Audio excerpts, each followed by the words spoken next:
Hello everyone. आज के इस वीडियो में हम बात करेंगे BA programme and BA honours के लिए जो सब्जेक्ट है आपका रंगमंच, इसको हम डिस्कस करेंगे। रंगमंच सब्जेक्ट की जो यूनिट नंबर थर्ड है, इसको देखेंगे। अभिनय की तैयारी। इसमें जो अभिनय के प्रकार होते हैं, जो वाचिक हो गया, आंगिक हो गया, आहार्य हो गया, सात्विक हो गया, इन सभी प्रकारों के बारे में हम डिटेल में पढ़ने वाले हैं। ठीक है, तो एक बार आप सिलेबस देख लीजिए। ये आपकी यूनिट है। आज हम तीसरी यूनिट करेंगे, यानी कि अभिनय की तैयारी और वाचिक, आंगिक, आहार्य, सात्विक, इसको हम करने वाले हैं। ठीक है, तो चलिए स्टार्ट करते हैं। सबसे पहले इंट्रोडक्शन देख लेते हैं कि क्या इस चैप्टर में हमें पढ़ना है। तो देखिए, ये जो चैप्टर है ना, इसमें हम अभिनय के बारे में, अभिनय का मतलब होता है एक्टिंग। ठीक है, आप सभी जानते हैं कि जो नाटक होता है उसमें अभिनय होता है, एक्टिंग होती है। तो इसके बारे में हम यहाँ पे चर्चा करेंगे। जो अभिनय होता है ये नाटक का मुख्य तत्व है, क्योंकि इसके बिना नाटक की तो कल्पना भी नहीं कर सकते। अगर आप नाटक देखने जाओ, वहाँ पे कोई एक्टिंग ही ना हो, तो ऐसे में फिर नाटक तो होना ही पॉसिबल नहीं होएगा। समझ रहे हो? तो इसलिए हम ये कह सकते हैं कि जो अभिनय होता है वो नाटक का महत्वपूर्ण तत्व होता है। और अभिनय जो होता है, इसको चार मुख्य प्रकारों में बांटा गया है। चार प्रकार कौन से हैं? वाचिक हो गया, आंगिक हो गया, आहार्य हो गया, सात्विक हो गया। तो इन सब के बीच में क्या अंतर होता है, इसको हम इस चैप्टर में पढ़ेंगे। तो छोटा सा चैप्टर है, पूरा का पूरा इसी टॉपिक पे ही डिपेंड है और कुछ भी नहीं है इसमें। ठीक है, तो आसानी से आप समझ पाओगे। तो चलिए स्टार्ट करते हैं, देखते हैं, समझते हैं। तो नाटक जो है वो दृश्य काव्य और श्रव्य काव्य दोनों है। यानी कि जो नाटक होता है उसको हम देखते भी हैं और उसको हम सुनते भी हैं, समझते भी हैं। ठीक है, तो ये दृश्य और श्रव्य दोनों हो जाता है। इसकी सफलता का सबसे जो महत्वपूर्ण तत्व है वो होता है कि अभिनेता के द्वारा मंच पर अभिनय। यानी कि कोई नाटक जो है जिसको हम देखने जा रहे हैं वो तभी सफल हो पाएगा जब उसमें एक्टिंग करने वाले जो अभिनेता होते हैं, अभिनेत्री होती है, ठीक है, जो भी उसमें एक्टर एक्ट्रेस हैं, वो किस प्रकार का अभिनय यानी किस प्रकार की एक्टिंग कर रहे हैं मंच पे। इसी यही इसी चीज पे डिपेंड करता है कि वो नाटक सफल होगा या नहीं होगा। अगर अच्छी एक्टिंग होगी, दमदार एक्टिंग होगी, तो वो सफल हो जाएगा, और नहीं होगी तो फिर वो सफल नहीं हो पाएगा। तो बहुत ही सिंपल है ये। आगे देखते हैं। जो आचार्य भरत मुनि है, इन्होंने क्या कहा है? इन्होंने अभिनय को नाटक का सबसे महत्वपूर्ण तत्व माना है। यानी कि इनके अकॉर्डिंग, आचार्य भरत मुनि के अकॉर्डिंग, अभिनय जो होता है वो नाटक का सबसे महत्वपूर्ण तत्व होता है। ठीक है, उनके अनुसार अभिनय शब्द का अर्थ होता है सम्मुख ले जाना। ठीक है, सम्मुख ले जाने का मतलब क्या है? देखिए, जैसे मान लीजिए आप कोई नाटक देखने गए, ठीक है, उसमें नाटक में जो आपका फेवरेट, जो भी आपका अच्छा, जो आपको लगता होगा चरित्र, वो जो चरित्र है, वो जो भी उसमें डायलॉग डिलीवरी होती है, उनके डायलॉग्स बोलेंगे, संवाद बोलेंगे, या जिस चीज पे भी वो नाटक चल रहा है, अगर आप उन चीजों को फील कर पा रहे हैं, उस चीज को महसूस कर पा रहे हैं, ठीक है, तो समझ जाओ कि नाटक की जो अभिनय है वो कामयाब हो रही है। यानी नाटक में जो जो एक्टिंग की जा रही है वो कामयाब हो रही है। यानी एक्टिंग का मतलब होता है सीधा हमें उस दृश्य के पास ले जाना जो कि उसमें चल रहा है। अगर हम उसको फील कर पा रहे हैं, समझ पा रहे हैं, तो हम उसे सही मानेंगे। जो एक्टिंग होती है इसमें वाणी, ठीक है, यानी कि आवाज, शारीरिक चेष्टा, मुख मुद्रा, वेशभूषा, हाव भाव, ये सारी चीजें जो होती हैं इसके अंदर होती हैं। अभिनय में आपको डायलॉग्स मिलते हैं जो कि वाणी के जरिए बोलकर बताए जाते हैं। उसमें हमें शारीरिक जो गतिविधि होती है ये हमें देखने को मिलती है। इसमें हमारे जो मुख मुद्रा होती है, ठीक है, यहाँ मुख्य की जगह मुख आएगा, यानी हमारे मुंह के जो हाव भाव होंगे, ठीक है, वो हो जाएगा। हमारी वेशभूषा, सज्जा, और हमारे जो जेस्चर होते हैं, ये सारी चीजें इसके अंदर हमें देखने को मिलती है। दर्शक जो होते हैं वो अभिनय को देखकर, यानी एक्टिंग को देखकर रस की अनुभूति करते हैं। ठीक है, तो ये हो गया इसका बेसिक सा इंट्रोडक्शन। अब बात करेंगे जो अभिनय होता है, जो एक्टिंग होती है, उसके स्वरूप को समझते हैं। तो देखिए, नाट्य शास्त्र जो है, जो भरत मुनि द्वारा रचित है, तो नाट्य शास्त्र में अभिनय शब्द बहुत व्यापक अर्थ में लिखा हुआ है। ठीक है, यानी इसका मतलब बहुत गहरा है अभिनय का। अभिनय के द्वारा नाट्य रचना रंगमंच पर अवतरित होती है, कि जो रंगमंच पे जो नाटक होता है वो एक्टिंग के जरिए ही सफल हो पाता है। ठीक है, तो इसकी परिभाषा क्या होगी ये भी आपको पता होना चाहिए। तो अभिनय की परिभाषा जो है, इसको समझते हैं। नाट्य का मुख्य अर्थ, यानी जो नाटक है उसका जो मुख्य अर्थ है, उसका जो मुख्य उद्देश्य है, उसको सामाजिकों तक ले जाने वाली कला अभिनय है। यानी कि नाटक का एक उद्देश्य होता है। ठीक है, हर नाटक का एक उद्देश्य है। उस उद्देश्य को अगर जनता तक पहुंचाया जा रहा है, यानी कि जो ऑडियंस है उस तक वो उद्देश्य पहुंच पा रहा है, उसका अर्थ वो समझ पा रहे हैं, तो यही मतलब उसके मेन कला या फिर मेन अभिनय के रूप में इसको देखते हैं। ठीक है, अब बात करते हैं आगे। शारीरिक, मानसिक और वाचिक नाट्य प्रस्तुति के वेश और मुख सज्जा भी अनिवार्य होता है। देखिए, ये शारीरिक, मानसिक, वाचिक, ये जो है आपको आगे समझाऊंगा मैं एक एक टॉपिक, वहां पे आपको डिटेल में समझ में आएगा। ठीक है, ये जो अभिनय होता है ना, उसमें शारीरिक क्रियाएं भी होती है। ठीक है, जैसे उसमें नृत्य हो जाएगा, उसमें भागना, दौड़ना, लड़ना, कई तरह की चीज़ होती हैं जो कि शारीरिक है। तो ये सभी चीज़ें उसमें होती हैं जो आगे आगे हमें डिटेल में देखने को मिलेगी। अब बात करते हैं अभिनय के प्रकार, यानी जो एक्टिंग होती है वो कितने टाइप्स की होती है, कितने प्रकार की होती है। तो अभिनय यहाँ पे 4 प्रकार का बताया हुआ है। पहला आपका आंगिक हो गया, दूसरा आपका वाचिक हो गया, फिर आपका यहाँ पे सात्विक हो गया और फिर यहाँ पे आहार्य हो गया, ठीक है? तो इस तरीके से 4 प्रकार इसके बताए हुए हैं। तो यहाँ तक आपको समझ में आया होगा कि एक्टिंग के बारे में बात चल रही है। अब यहाँ पे क्या है, एक-एक जो प्रकार है इसको समझना है। तो सबसे पहले बात करते हैं आंगिक। अब देखिए नाम से आपको समझ में आना चाहिए, आंगिक का मतलब कहीं न कहीं शरीर के अंगों से रिलेटेड है। यानी जहाँ पे हमारे शरीर के अंग, ठीक है, अभिनय में हमारी सहायता करते हैं, तो वो एक तरह से आंगिक अभिनय हो जाता है, ठीक है? यानी हम अपने शरीर के अंगों के द्वारा अभिनय कर रहे हैं। जैसे कि इसमें क्या-क्या होगा देखिए, इसको भी कई टाइप से मैं बाँटा हुआ है, तो इसे समझते हैं। आंगिक अभिनय में शरीर के अंगों के द्वारा अभिनय का वर्णन किया जाता है, ठीक है? शरीर, हमारा मुख यानी हमारा मुँह, हमारी जो चेष्टाएँ होती हैं या फिर जो हमारे भाव हैं, इन सब का के द्वारा अर्थ प्रकट करना जो हमारा नाटक है उसका, यानी कि देखो शरीर के द्वारा, अपनी मुख मुद्रा के द्वारा, चेष्टाओं के द्वारा जो हमारे भाव हैं उसको प्रकट करना, ठीक है? ये एक तरह से क्या हो जाएगा, आंगिक अभिनय हो जाएगा। इसमें क्या बोला जाता है इसे समझिए। इसमें 6 हिस्से बताए गए हैं। यानी अंग जो है, इसको अंग, उपांग, प्रत्यांग इस तरीके से इसको भी बाँटा हुआ है। तो अंग और उपांग जो है ये मेन है, इसे समझिए।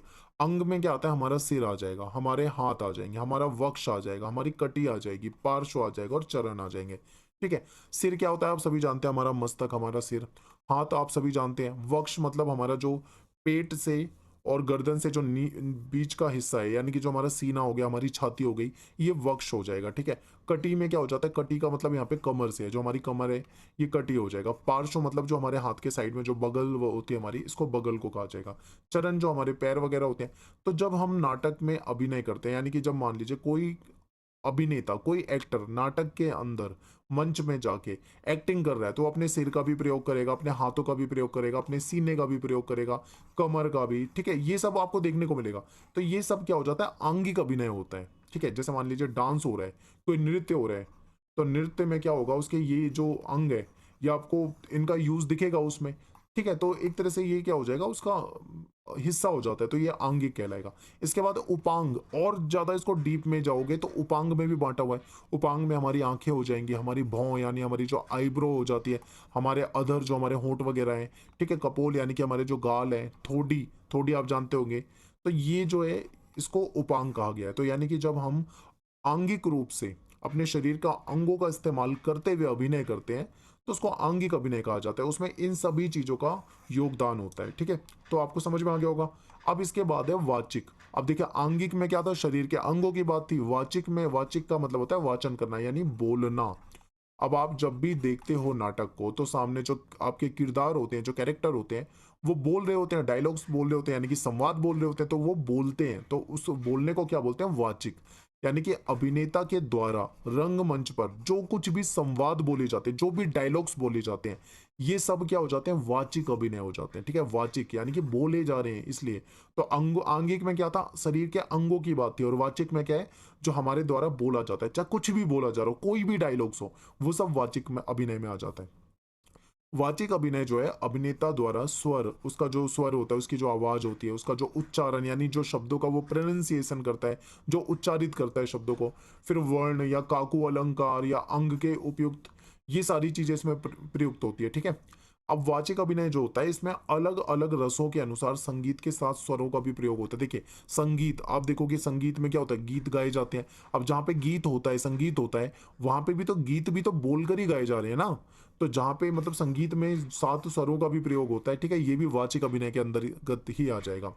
नाट्य संवाद वाचन में स्वर का उतार-चढ़ाव, बोलने की शैली, यहाँ पे देखिए, यहाँ पे थोड़ी-सी टाइपिंग की मिस्टेक है, यहाँ पे मात्रा आएगी, ठीक है? बोलने, यानी कि जो नाटक होता है, इसमें संवाद को बोलना यानी डायलॉग्स को बोलना, उसका फिर स्वर का जो हमारा उतार-चढ़ाव होता है, हमारे बोलने का जो तरीका होता है, इन सब चीज़ों का बहुत महत्व होता है। इसे अलंकार कहा जाता है, ठीक है? इसे नाटक की भाषा में अलंकार कहा जाता है, यानी कि शब्दों को बोलना, उतार-चढ़ाव का ध्यान रखना, जहाँ पे मतलब तेज बोलना है, वहाँ पे तेज बोलना, जहाँ पे धीरे बोलना है, वहाँ पे धीरे बोलना, बोलने की स्पीड, यानी उसमें उतार-चढ़ाव कैसा है, बोलने का तरीका कैसा है, इन सब चीज़ों का बहुत ही महत्व होता है, इसको अलंकार कहा जाता है। भरत जो है, भरत मुनि, इनका विधान है कि व्याकरण की त्रुटियों से युक्त संवाद ना बोले जाएं। यानी ऐसा कोई भी डायलॉग्स नाटक के अंदर नहीं बोलना चाहिए जिसमें व्याकरण की त्रुटि हो, ठीक है, यानी कि उसमें व्याकरण की कोई अशुद्धि हो, ऐसी डायलॉग नहीं बोलने चाहिए। और ये कहते हैं कि अर्थ के अनुसार जहां विराम देना हो वहां पे रुकना चाहिए। यानी कि देखिए, कई बार डायलॉग्स जो बोले जाते हैं उसमें कुछ जगह पे लगातार बोलना होता है तो कुछ जगह पे रुकना होता है। यानी अर्थ के अनुसार जहां पे हमें जरूरत है विराम की वहां पे रुकना भी चाहिए, ये नहीं कि लगातार बोलते जा रहे हैं। जहां पे रुकना है वहां रोकें, जहां पे बोलना है वहां बोलें, जहां धीमा बोलना है धीमा बोले, जहां तेज बोलना है तेज बोले, ठीक है, इन सब चीजों का ध्यान रखना है, यही वाचिक आपका अभिनय में आ जाता है। फिर क्या है, जैसे कि आनंदमय वीरतापूर्ण संवादों को उच्च स्वर में तीव्र गति से बोलना चाहिए। जो मतलब वीरतापूर्ण डायलॉग्स होते हैं जो, उसके अंदर हमेशा तेज गति से बोलना चाहिए, उच्च स्वर में बोलना चाहिए, ऊंची आवाज होनी चाहिए और तेज गति होनी चाहिए। गति का मतलब यहाँ पे स्पीड से है, बोलने की स्पीड से है। करुण शब्दों को धीमी गति से बोलना चाहिए, ठीक है, जहां पे दुख वाली चीजें हैं या रोने वाली चीजें वहां पे धीरे बोलना चाहिए, धीमी गति से बोलना चाहिए। और जहां पे वीरता वाली बातें हैं वहां पे तीव्र गति से बोलना चाहिए, ठीक है। तो ये वाचिक में आ जाएगा। इसके बाद आपका है आहार्य अभिनय। देखिए, आहार्य में क्या होता है, मेन चीज इसमें ना रूप सज्जा, वेश सज्जा के ऊपर होता है। जैसे देखिए, भगवान राम का मान लीजिए कोई रामलीला का मंचन चल रहा है, तो जिसमें भगवान राम जी का जो किरदार निभाएंगे, तो उनकी जो वेशभूषा होगी वो बिल्कुल राम जी जैसी बनानी पड़ेगी, ठीक है। उन जैसा उन वो कपड़े पहनते होंगे वैसा ही उनका पहनावा होगा, वैसा ही उनका मेकअप होगा, जो मैंने आपको शुरू की यूनिट में बताया था। ये आहार्य अभिनय में आ जाता है, ठीक है, यानी वेशभूषा और उसको सजाना, उस तरीके से कैरेक्टर के अनुरूप बनाना, ये आहार्य अभिनय कहलाता है। यानी एक आपने ये भी देखा होगा कि जैसे कि मान लो कोई राम का किरदार निभा रहे हैं तो उसका शरीर भी फिर उसको राम जैसा बनाना पड़ेगा, ठीक है। जैसे मान लो कोई एग्जांपल मैं आपको एक और देता हूँ। जैसे कि एक मूवी आई थी भाग मिल्खा भाग, ठीक है, उसमें जो मिल्खा का किरदार निभाया था, तो उसके लिए जो एक्टर था उसने मिल्खा जैसी बॉडी बनाई थी, ठीक है, उसके जैसी उसकी बॉडी होनी चाहिए, उसके जैसा दिखना चाहिए। तो जैसा मतलब हमारा चरित्र होता है ना, हमको अपनी बॉडी को भी वैसे ही, अगर कोई मोटा कैरेक्टर है तो हमें अपने शरीर को मोटा करना पड़ेगा, कहीं पे वजन घटाने की जरूरत है तो वजन घटाना पड़ता है, ठीक है, कैरेक्टर के अनुसार हमें अपने शरीर को भी बनाना पड़ता है। तो यही होता है, अपनी वेश सज्जा, अपने शरीर को उसके अनुरूप बनाना, यह आहार्य कहलाता है। अभिनेता की वेश सज्जा और उसकी अंग रचना जो है वो नाट्य की रसानुसारी वातावरण और पात्र की भाव स्थिति को स्पष्ट करने के लिए पहला चरण है, ठीक है। अब यहाँ पे देखिए, अभिनेता जो होता है उसकी जो वेश सज्जा है, उसके जो कपड़े, उसकी जो पहनावा है, उसकी जो अंग रचना है, वो रस के अनुसार होना चाहिए, वातावरण के अनुसार होना चाहिए, कैरेक्टर यानी जो जिस कैरेक्टर की वो एक्टिंग करने वाला है उस कैरेक्टर के भाव के अनुसार होना चाहिए, ठीक है। ये इसका पहला चरण होता है। अगर मान लो अच्छे से सजावट कर ली, अच्छे से रूप सज्जा कर ली, अच्छे से वेश बना लिया, ठीक है, अपने शरीर को उसके अनुसार ढाल लिया, उसके अनुसार बोलना सीख लिया, तो ये इसका पहला चरण है कि नाटक जो है सफल होगा। अब एग्जाम्पल के लिए आपके सामने है कि उदाहरण के लिए जैसे शोक में मलिन वेश, मान लो कोई शोक वाला कैरेक्टर निभाना है जिसमें कोई दुख का सीन हो, तो वहां पे फिर मलिन वेश बनाना पड़ेगा, दुखी वाला। मान लो कोई प्रेम वाला है, श्रृंगार वाला है, तो वहां पे फिर उज्जवल वेश होना चाहिए, ठीक है। तो जैसा पात्र है उसके अकॉर्डिंग ही हमें बन के रंगभूमि में आना होगा। तब वाचिक, आंगिक और सात्विक ये सारे अभिनय मिलकर कहीं ना कहीं रसों की अनुभूति करवाएंगे। किसको करवाएंगे? रस की अनुभूति जो हमारी ऑडियंस होती है उसको करवाएंगे, ठीक है। तो ये हमारा आहार्य अभिनय हो गया। इसके बाद है सात्विक। तो सात्विक अभिनय में क्या है इसको समझते हैं। तो देखिए, हमारे जो रस होते हैं ना, जो रस बताए हुए, वो रस जनता तक पहुंचे, जनता उसको फील कर सके, महसूस कर सके, तो ऐसा अभिनय सात्विक अभिनय में आता है। यानी कि जो मनोभाव है उसकी अभिव्यक्ति जो है वो सात्विक अभिनय अभिव्यक्ति कहलाती है। यानी हमारे मन के भाव को जनता तक पहुंचा देना। इसमें रस और भाव की अभिव्यक्ति महत्वपूर्ण होती है, क्योंकि जो अभिनेता होता है, जो एक्टर होता है, उसको वो रस और भाव जो है वो कहाँ कहाँ तक पहुंचाने होते हैं, वो प्रदर्शित करना होते हैं और जनता तक पहुंचाने होते हैं। एग्जाम्पल आपके सामने है, जैसे मान लो कोई कॉमेडी वाला नाटक है, ठीक है, मान लो कोई हंसी मजाक वाला नाटक है, हास्य वाला नाटक है, तो उसमें हास्य रस होगा, तो वो हास्य रस जनता तक पहुंचे, जनता उसको देखकर हंसे, ठीक है। तो ऐसे में क्या करना पड़ेगा, उनको होठों को फड़फड़ाना होगा, आंख फाड़ना होगा, धीमे या तेज हंसना होगा, ऐसे कई सारे मतलब कुछ ऐसी क्रियाएं करनी होंगी उस नाटक के अंदर। करुण रस, जहाँ पे दुखों की बात होगी, करुण की यानी दुख की, तो वहां पे आंसू गिरने चाहिए, विलाप करना होना चाहिए, मुंह सूखना होना चाहिए, ठीक है। आप देखते हो कोई सीरियल में कहीं दुख वाला सीन होता है तो वहां पे आंसू गिरते हैं, विलाप करने लग जाते हैं, मुंह सूखने लग जाता है, तो ये चीज आप देखते हैं। भयानक रस, जहाँ पे भयानक होगा वहाँ पे कांपना, कंपन दिखाई देगा, मुंह से बात ना निकल पाए, ऐसे ऐसी सिचुएशन बनती है। विभत्स यानी जो घृणा वाला होता है, तो इसमें घृणापूर्ण मुंह बनाना, थूकना, मितली करना, उल्टी करना, ये सारी चीजें आ जाती है क्योंकि घृणा आएगी ना उससे। अद्भुत रस, अद्भुत रस में क्या होगा, मुंह पर प्रशंसा होगी, अचरज होगा यानी हैरानी होगी, आंख फाड़ना, ये सब क्या हो जाता है, ये रसों की अनुभूति कराते हैं, तो हमें इस तरीके की एक्टिंग करनी होगी। अब एग्जांपल, जैसे मान लो कोई दुख वाला सीन है, तो क्या होगा, एक्टर जो होगा वो दुखी होगा, ठीक है, वो रोएगा, उसकी आंखों में से आंसू आएंगे, म्यूजिक उस तरीके का बजेगा, तभी तो सामने वाले देखेंगे कि हाँ दुख वाला सीन और वो रो रहा है। और जब हंसी वाला सीन होगा तो भाई अलग होगा। तो ये बहुत सिंपल सी बातें हैं, ये सब सात्विक अभिनय में आ जाएगा। तो यहाँ पे ये जो हमारा चैप्टर खत्म हो जाता है, छोटा सा चैप्टर था, बहुत ज्यादा है नहीं इसमें कुछ भी, और आपको इतना ही पढ़ना चाहिए। मैं आपको बता रहा हूँ, बुक के अंदर आपके बहुत ज्यादा डीप दिया हुआ है, पेपर में उतना ज़्यादा लिखना भी नहीं होता है, ठीक है। तो आपको मेन मेन चीज़ें पढ़ के समझ लेनी है। उम्मीद करता हूँ वीडियो समझ में आई होगी। अगर कोई दिक्कत है तो आप दोबारा से वीडियो को देख सकते हैं। लाइक करें, कमेंट करें, शेयर करें। मिलते हैं नेक्स्ट वीडियो में। Thanks for watching. जय हिंद, जय भारत।